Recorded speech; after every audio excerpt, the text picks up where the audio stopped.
কিছু হারিয়ে যাওয়া মানুষ আমাদের জীবনে এমন ছাপ রেখে যায় যেটা কখনো মুছে যায় না। তেমনি একজন প্রিয় বন্ধুর স্মৃতিতে লেখা একটা হৃদয় ছোঁয়া কবিতা, ম্যাথিউ আর্নল্ডের থার্সিস। এটি শুধু একজন বন্ধুকে স্মরণ নয়, বরং আমাদের আত্মার গভীর ব্যথার এক প্রতিচ্ছবি।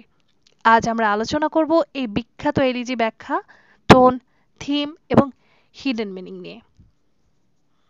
থার্সিস একটি প্যাস্টোরাল এলিজি যা কবি লিখেছেন তার প্রিয় বন্ধু আর্থার আর্থার হিউ ক্লফের স্মরণে। এই কবিতাটি প্রকাশিত হয় 1867 সালে। এখানে থার্সিস নামটি নেওয়া হয়েছে গ্রিক কবি থিওক্রিটাসের একটি চরিত্র থেকে, যা একজন কবি এবং প্রকৃতি বন্ধু হিসেবে প্রতীকী, বা কবি এবং তার প্রকৃত বন্ধু হিসেবে সিম্বল বহন করে।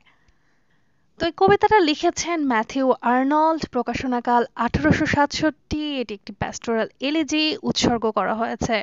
উৎসর্গ করেছিলেন তার বন্ধু আর্থার হিউ ক্লফকে, যিনি ছিলেন কবির বন্ধু ও সহকবি। এই কবিতায় কবি স্মরণ করছেন তার প্রিয় বন্ধু ক্লফের মৃত্যু। তিনি ফিরে গেছেন অক্সফোর্ডের সেই গ্রামীণ পরিবেশে যেখানে তারা একসাথে সময় কাটিয়েছিলেন, কবিতা লিখেছিলেন, স্বপ্ন দেখেছিলেন। কবি প্রকৃতিকে অবলোকন করেছেন এবং অনুভব করেছেন বন্ধুর অনুপস্থিতি। গাছ, মাঠ, বেলহিল, বাতাস সবই যেন স্মৃতির ধারক। তিনি বুঝতে পেরেছেন প্রকৃতি আজও আগের মতোই রয়েছে। তোমরা যারা অনার্স থার্ড ইয়ারের ইংলিশ ডিপার্টমেন্টের স্টুডেন্টরা পরীক্ষার জন্য ট্রাস্টেড সাজেশন খুঁজছো, তারা চাইলে আমার চ্যানেলে থাকা সাজেশন ফলো করতে পারো। এখানে পার্ট বি ও সি এর সাজেশন দেওয়া আছে, যেটা তোমরা ফ্রিতেই পাবে। এগুলোর উত্তরের পিডিএফ নিতে আমাদের পেজে মেসেজ দাও, লিংক ডেসক্রিপশনে আছে। আর তোমরা পার্ট এ সহ বি সি এর শর্ট সাজেশন চাইলে আমাদের প্রাইম সাজেশন কিনতে পারো। এটা অনেক শর্ট এবং সহজ ভাষায় তৈরি করা, এবং কমন না আসলে আমরা দিচ্ছি মানি ব্যাক গ্যারান্টি। সাজেশন সম্পর্কে বিস্তারিত জানতে ডিসক্রিপশনে দেওয়া লিঙ্কগুলো ভিজিট করতে পারো। এটি আজও আগের মতোই রয়েছে, কিন্তু মানুষের স্মৃতি সবচেয়ে ক্ষণস্থায়ী। সবশেষে কবি বন্ধুর প্রতি শ্রদ্ধা জানান, যিনি হয়তো আর নেই, কিন্তু তার কণ্ঠ ও কবিতার প্রতিধ্বনি এখনো বাতাসে ছড়িয়ে আছে। এই কবিতাটি শুধু একজন বন্ধুর মৃত্যুতে শোক নয়, বরং জীবনের পরিবর্তন, স্মৃতির ক্ষণস্থায়িত্ব এবং আত্মার নীরব ব্যাখ্যার প্রতিচ্ছবি।